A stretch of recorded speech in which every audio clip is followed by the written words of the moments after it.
Conseil des ministres s'est réuni ce mercredi 2 mai sous la présidence de M. Patrice Talon, président de la République, chef de l'État, chef du gouvernement. Plusieurs dossiers ont été examinés au cours de la séance. Au titre des mesures normatives, le décret portant sur la matière suivante a été adopté. Il s'agit de l'autorisation de ratification de l'accord de prêt signé entre le Bénin et la Banque africaine de développement dans le cadre du financement partiel du projet de restructuration et d'extension du système de répartition et de distribution de la Société béninoise d'énergie électrique. Cet accord de prêt d'un montant de 5,49,217,600 francs CFA servira au financement du projet de restructuration et d'extension du système de répartition et de distribution de la Société béninoise d'énergie électrique. Le projet a pour objectif le renforcement des infrastructures électriques de la SBEE en vue d'améliorer la qualité de service de fourniture de l'électricité dans les villes et environs de Cotonou, Porto Novo, Abomey, Boycon et Lokossa. Il vise tout particulièrement le renforcement et l'extension des réseaux de répartition et de distribution dans ces villes et alentours, ainsi que la réalisation de 10 000 branchements au profit des ménages. Les ministres concernés ont été instruits à l'effet de veiller à l'aboutissement de cette procédure ainsi qu'à la mise en œuvre diligente du projet. Au titre des communications, 3 dossiers ont été approuvés. Premier dossier, extension de la flotte Bénin Taxi à d'autres villes. Au terme des 6 premiers mois d'activité, les principaux objectifs visés par la mise en place de cette flotte ont presque été atteints. En effet, le projet Bénin Taxi a impulsé un changement dans les habitudes locales de consommation en matière de transport urbain. Il a également rehaussé le niveau de l'offre en la matière en vue de contribuer à accroître l'attractivité touristique. Mais la totalité de la flotte était initialement destinée à la ville de Cotonou et de ses environs. La couverture des autres villes était envisagée pour une deuxième phase. L'exploitation a cependant révélé que, premièrement, le temps d'adaptation du marché et de création de nouvelles habitudes a été plus long que prévu. Deuxièmement, la quête de rentabilité a poussé certains artisans à répondre à des sollicitations de clients hors de la zone géographique prédéfinie. C'est pourquoi le Conseil a autorisé le redéploiement de l'ensemble de la flotte, celle existante de 247 véhicules et celle qui doit entrer bientôt en circulation avec 53 nouveaux taxis. Les villes suivantes seront couvertes: Porto Novo, Semepoudi, Ouida, Alada, Abomey-Calavi, Boycon, Abomey, Parakou, Natitengu, Tanguieta. Le ministre d'État chargé du plan et du développement veillera à la mise en œuvre de cette deuxième phase du projet.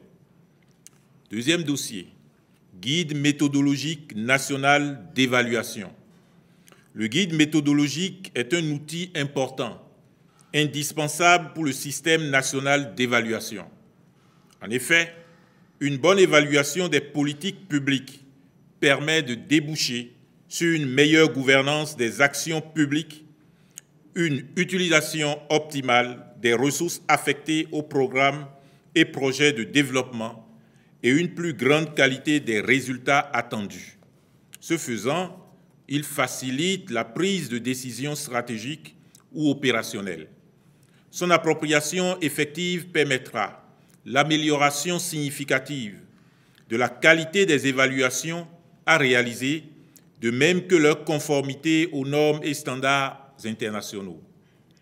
Il convient également de souligner que la réalisation d'évaluations de qualité induit une meilleure formulation des politiques publiques dont la mise en œuvre efficiente impacte les conditions de vie des populations.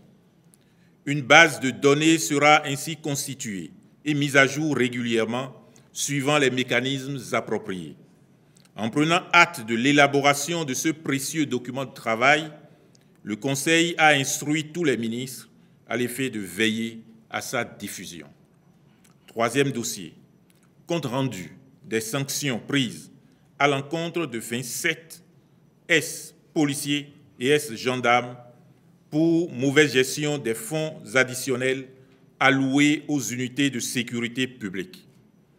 Dans le cadre du renforcement du dispositif sécuritaire de notre pays, le gouvernement a mis à la disposition des unités opérationnelles de l'ancienne police nationale et de l'ancienne gendarmerie nationale des fonds additionnels. Ces fonds destinés aux unités territoriales ont été remis directement aux chefs d'unité avec des consignes fermes et des procédures précises en vue de leur bon usage. Nonobstant toutes ces dispositions, les contrôles effectués ont décelé des irrégularités graves dans la gestion des dits fonds. En effet, dans certains cas, ils ont été détournés par certains responsables d'unités à des fins autres que leurs destinations initiales ou utilisés sans justifications objectives. En raison de la qualité des mises en cause et de la gravité des fautes professionnelles commises, les intéressés ont été traduits devant les conseils de discipline. Ceux-ci ont émis des avis variant de la non-activité temporaire à la radiation avec perte de grade à l'égard des 27 anciens policiers et anciens gendarmes concernés. Mais en vertu de son pouvoir réglementaire, le ministre de l'Intérieur et de la Sécurité publique a décidé de la radiation des mises en cause. Il s'agit de, pour l'ancienne gendarmerie nationale, lieutenant Akoklanou Rémi, lieutenant Kiti Charles, adjudant-chef Ronsou Togbe Kalmeno, adjudant Saré Adam, adjudant Tchenga David, adjudant Bengis Sakaregi Malik, adjudant Adjovi Runkwenu Campos Rodrigue, adjudant Sero Pera Gounou, adjudant Dankouvi Foli Stanislas, adjudant Agbede Komlan Étienne, adjudant C. Ibourima Yaya, pour l'ancienne police nationale, commissaire principal de police Awassi Jean Bosco, commissaire de police de première classe Azanlin Rémy, commissaire de police de première classe Sedak Bandé Daniel, commissaire de police de première classe Badé Michel Abraham, commissaire de police de deuxième classe Boulanki Aruna, commissaire de police de deuxième classe Ege Mathias, commissaire de police de deuxième classe Dansou Jérémy, commissaire de police de deuxième classe Ngobi Yoru Oru Koni, commissaire de police de deuxième classe Ogougbe Agossa Pierre, commissaire de police de deuxième classe Tchan Koudouzou, commissaire de police de deuxième classe Zimoujo Johnson, inspecteur principal de police Kwazoti Arnaud Brice, inspecteur principal de police Dembo Tchabi, inspecteur principal de police Denon Narcisse, inspecteur principal de police de première classe Sagoran Thierry Brice, inspecteur de police de première classe Dossou Pakoum. Le Conseil a pris acte de ce compte rendu et instruit le ministre de veiller à l'application effective de ces sanctions. Au titre des rencontres et manifestations internationales, le Conseil a autorisé le lancement à Cotonou du 7 au 9 juin 2018 de la phase 2 du programme ouest africain d'épidémiologie virale. La participation du Bénin à la réunion annuelle du réseau francophone numérique à Tunis, en Tunisie, du 3 au 4 mai 2018. La participation du Bénin aux assemblées annuelles 2018 du Conseil des gouverneurs du groupe de la Banque africaine de développement à Busan, en Corée, du 18 au 27 mai 2018. Au titre des mesures individuelles, la nomination suivante a été prononcée. Au ministère des Affaires étrangères et de la coopération, sur proposition du ministre, consul général du Bénin à Dubaï, M. Adamou Abba Bayan. Je vous remercie.